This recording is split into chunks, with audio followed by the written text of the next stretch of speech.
Ladies and gentlemen, it was President Trump who negotiated a deal to withdraw Americans on May 1st, 2021. It was not Biden. It was President Trump's administration to remove Americans not just from Afghanistan, but also from Syria, places that Biden and President Obama sent Americans to for 20 years with Biden and Bush and Cheney and Rumsfeld and Hillary Clinton. We know we can't rewrite history. The Lincoln Project, the Bush, Cheney, and Rumsfeld neoconservatives embedded themselves within the Democratic Party. Now you see the Lincoln Project is completely and utterly disgraced. You see what their founder is accused of and what people around them might have known. But they were the ones who went after a Vietnam veteran and hero, Max Cleland, Senator Max Cleland.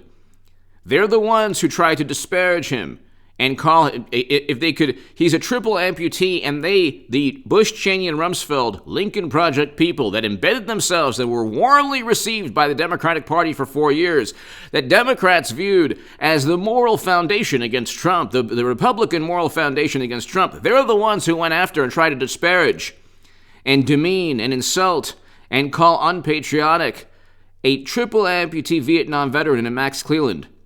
Those are the wonderful Lincoln Project people that Democrats praised and retweeted for 4 years. Now they're completely radioactive. They're disgraced. They don't, even the New York Times wants nothing to do with them. But this President Trump's foreign policy was opposed. Every step of the way, he tried to remove Americans. And every step of the way, here, top Dem, it's oppose withdrawing on May 1st. So May 1st, 2021, President Trump, here, top Democrats and National Security Advisor Jake Sullivan, it's too soon to withdraw. A general feeling that it's too soon to withdraw. You have you have Democrats saying this. This is before now they're praising Biden. And then you have historians saying, oh, well, it was so difficult. It was such a tough decision. Hit subscribe right now to this channel because I'm going to give you context and nuance. And I'm going to give you the bird's eye view, the aggregate, picture of what's really going on. It was Trump that ran in 2016 that fulfilled a promise to bring home Americans. And God bless the men and women who serve and who have suffered and who have fought and who have done everything to implement the foreign policy of people like Bush and President Obama and President Trump. But ladies and gentlemen, it was Trump who negotiated that deal. Do not let media convince you or deceive you, I should say. Don't let the propaganda spin tell you that, oh, well, Biden, this was a good thing. This is very good, by the way. If Biden, see, I don't understand the difference between May 1st and September. So they're very likely buying time, and God forbid there's something that goes on and that they say, oh, that they utilize to just keep Americans there. What has always driven me, I've had hit pieces on me. The Daily Beast wrote an inaccurate, unethical hit piece against me when I was a Bernie Sanders supporter, when I was the biggest Bernie Sanders booster on the internet, according to the Huffington Post, and the unofficial scribe of Sanders' most hardcore voters, according to the Washington Post. If you go to hagoodman.com, you could read my writing against counterinsurgency conflicts. A counterinsurgency conflict is a unique type of military endeavor. You have to win, quote-unquote, hearts and minds. You cannot defeat an adversary through submarines that cost hundreds of billions of dollars or new fighter jets that cost hundreds of billions or over $1 trillion. You are dealing with an adversary oftentimes, and we saw this and we should have learned the lessons of Vietnam, and the Bush administration completely forgot those lessons. An adversary in a counterinsurgency conflict is unseen oftentimes, could be your allies at one point. And they are groups that just cannot be defeated by conventional, by overwhelming military superiority. Whether you're talking about the number one military in the world in terms of an Air Force or a Navy, we have all of that. By far.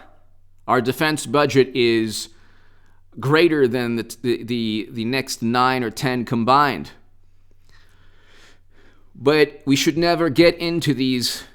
We should never get into these types of involvements. General Daniel Bolger wrote a book called Why We Lost, and he talked about that the United States military should have learned the lessons from the Soviets in Afghanistan and the French in Vietnam, but mainly that the United States military and most militaries in general are designed for quick, decisive victories, not prolonged and protracted counterinsurgency conflicts. So a counterinsurgency conflict number one is something that nobody is talking about, and I opposed these things when I was a Bernie Sanders supporter, and now that I support President Trump. And I support President Trump because he negotiated this deal and forced Biden to abide by the deal. And we don't know ultimately if he will abide by the deal. But top Dem, dangerous to withdraw Afghanistan by May 1st. This is the Hill. You have a whole bunch of articles talking about key Republicans Dem blast Trump's surprise withdrawal from Syria. Of course, Adam Kinzinger. Once again, real Donald Trump uses Rand Paul's endless wars talking points. What? It's not a talking point, but here, typical. Adam Kinzinger voted alongside Trump 90% of the time, according to Real Clear Politics. No, I'm sorry. According to 538. As he orders America to once again abandon our friends. What is this abandon our friends? Is that why President Obama sent Americans there? To help our friends? Why did he send Americans there? And give Russia and others exactly what they want. That's not how you conduct foreign policy. That's not how you devise strategies in foreign policy. And this is wrong. Our foreign policy shouldn't be simply to spite Russia or any other country. There's no definition of victory in that. There's no objective to attain. You can't simply say, well, we have to be there because it's important to Putin. Well, you see what's taking place in Ukraine right now. We're not doing anything to help Ukraine. And Putin and Russia, they're doing whatever they want because Biden and Democrats and people like Kinzinger and Cheney and Ben Sass and Mitt Romney, the never-Trumpers, are all talk. I mean, I'm not talking about their military service. God bless them. If they've served in the military, fantastic. I respect Adam Kinzinger and his service, even though I disagree with him. But he wants us there forever. Rand Paul and President Trump did not want us there forever, and Trump negotiated a deal that Biden has to abide by, and we'll see if he does. He moved the date to September. But here, even Bernie Sanders was against it, and now he's praising Biden.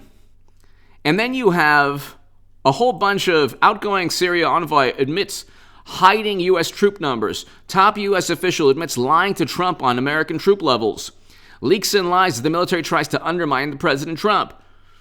So he tried to remove Americans, all Americans, from a region of the world that we shouldn't have been in for 20 years. And the military and others lied to him. Ambassadors lied to Trump. And you're going to hear this nonsense that Biden, you get the spin from this article here. Biden breaks with Obama as well as Trump on everything from Afghanistan to spending. The title, the national correspondent, the title is deceptive. He didn't break with Trump on Afghanistan. He actually abided by Trump's foreign policy.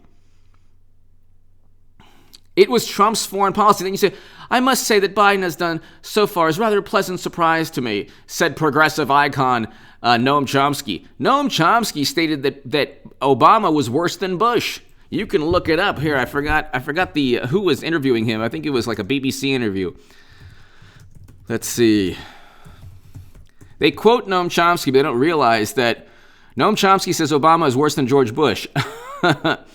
This is March 10th, 2011. Obama is worse than George Bush and Tony Blair. Okay? So, you want to quote Noam Chomsky? It's not going to do you any good. If you're trying to defend the Democratic Party's record on foreign policy, which is abysmal, absolutely abysmal. Noam Chomsky votes Democrat primarily because of climate change. If you look, nuclear annihilation and climate change are 1 and 2. Stephen Hawking's, Noam Chomsky, the most intelligent people put nuclear confrontation as the number 1 greatest problem, dilemma, threat we have in this world. Climate change, number 2. But if you put a whole bunch of the most powerful militaries in the world that are armed with the most devastating weaponry that's ever been been created, what do you think is possible? Anything is possible. That's why President Trump deserves credit. And by the way, he negotiated a deal. Why are we staying there longer? What is going to happen from May to September? I would love to know this. We should simply bring home all Americans. We should have brought home all Americans a long time ago. I know people, the biggest hypocrites on the planet, who are like, oh yeah, Trump is a despot, and I opposed Bush. He's a despot, okay. He wants to bring home Americans. He signed prison reform legislation, the antithesis of a despot. And you oppose Bush by voting for Clinton and Biden. How does that work? How on earth does that work? Give me your thoughts below. There's this really pathetic vantage point the left has. Well, it's vote blue no matter who. It's the lesser evil, really.